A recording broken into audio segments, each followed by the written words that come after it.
I'd never go back to the way I used to farm. You know, I always used to joke that I ought to rename the farm the Priory, because you kind of go into rehab after you've had a lifetime of using artificial chemicals and fertilisers and so on. And actually the farm coughs and splutters and tries to get over this, and then gradually reasserts itself and rebuilds its strength. I feel we're heading to a new era of farming. In a funny sort of way, it's almost minimalist. It's stripping everything out that's unnecessary. Do nothing farming.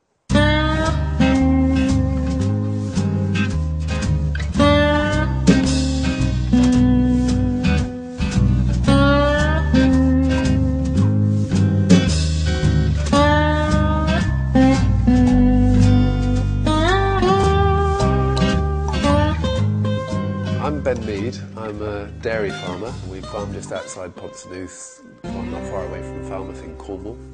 Perhaps I think I'm a builder as well too, actually. Just dog's body. Ecologist, observer of nature. The high input, high output system that I have inherited was definitely considered best practice. You know, there was an army of advisors who were saying, oh, well, you do this, that and the other. But essentially we were shoveling large quantities of grain into animals to get, you know, reasonably large quantities of milk back out of them. But that was bought at an immense cost. It was very much driven by sort of fossil fuel-based fertilisers and so on. And I really wasn't making much of a return on it. As you get older, you become interested in health and the health of your children and all of those sorts of issues. We kept coming back to all these markers of grass and natural diets and a form of natural farming system with diversity and biodiversity at its heart. And this is the thrust of things that we actually do on the farm here now. And so initially, I suppose, we started off on the chemical side, and we actually started looking at the soil. So we were using natural materials to try and balance our soil. So that was the initial stage. And then at a similar time, we started introducing more seeds and more diversity and more plant diversity. I keep going back to how does things work in nature? And actually, there's very little intervention. You know, there would normally be very little intervention with a petrol engine or a diesel engine and so on. So really think twice about starting those up. When we do cut for silage, we leave big strips of unmown areas, partly as a refuge for your biodiversity, your fauna diversity, but also as a seed bank as well too. The best seeds are the ones that you actually generate on farm.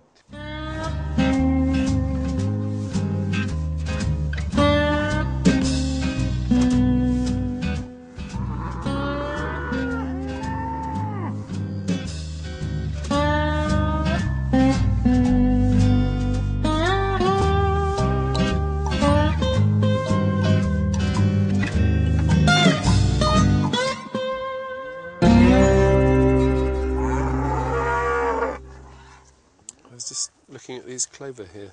If you actually start breaking it open, you can actually start seeing the seeds, all the little clover seeds in there. So there's about 3 or 4 in there, and so that's just out of one stem. So I don't know, you estimate maybe there's 50 or more of those. Most people would have put this all in the silage clamp and the seeds wouldn't have reached any maturity, but you know, here we've got all our next generation of seeds that makes everything continue and recycle.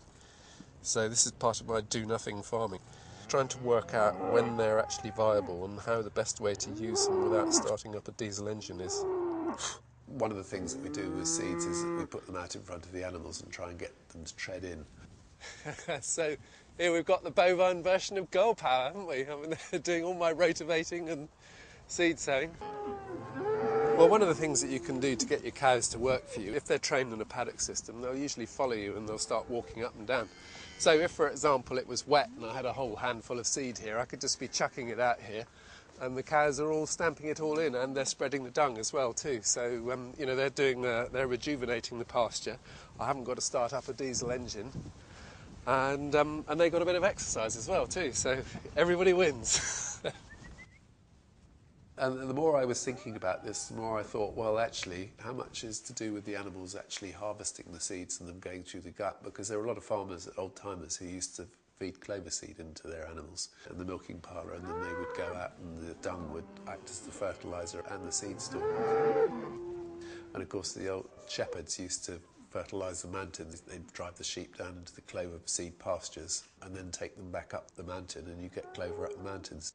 So do we actually really need to harvest the seed? Do we go into fields that have got a very, very high level of seed and then get the cows to graze them for 2 or 3 hours and then move them back onto another part of the farm and actually put them on a field that's looking a bit sparse? So there's an awful lot that we can actually do where the cattle are doing most of the work for us, and it's fundamental to an ecological way of farming. You've got to get out of that mindset of continually wanting to start up a powerful diesel engine and go and listen to rock music in your tractor cab.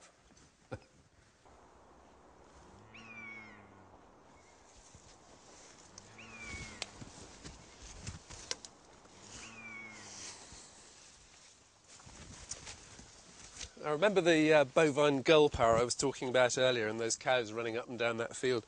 This is exactly what we did, but 6 months earlier, and this is the result. You've got a huge crop of chicory here, and actually it's very, very simple. It's just keeping your seed in the corner of the field and being there to spread out every time you're moving your cattle. Ideally you want a little bit of rain and they chip everything up and you get a fantastic take like this. And then if we actually start looking at some of the plants, you can see all these seeds forming in here. So when just on this one stem here, we've got 1, 2, 3, 4, 5, 6, 7, 8, 9, 10. Oh, I can't count beyond 10.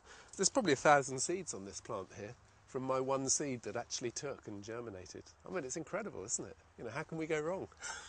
The more I go around farms and see monocultures, the more I feel that there's actually something broken with the system, even though very, very few people are actually prepared to admit it or do anything about it. You know, you've got to just get on and do things, but as long as you're following the basic ecological principles, I believe the type of farming that I'm actually evolving here, I feel that's slightly presumptuous to say I'm evolving, because of course actually I'm just an observer, a casual observer, and trying to make sure that it's allowed to evolve, or rather not step in and do anything to stop it evolving. I feel that it's probably the most genuine form of sustainable farming.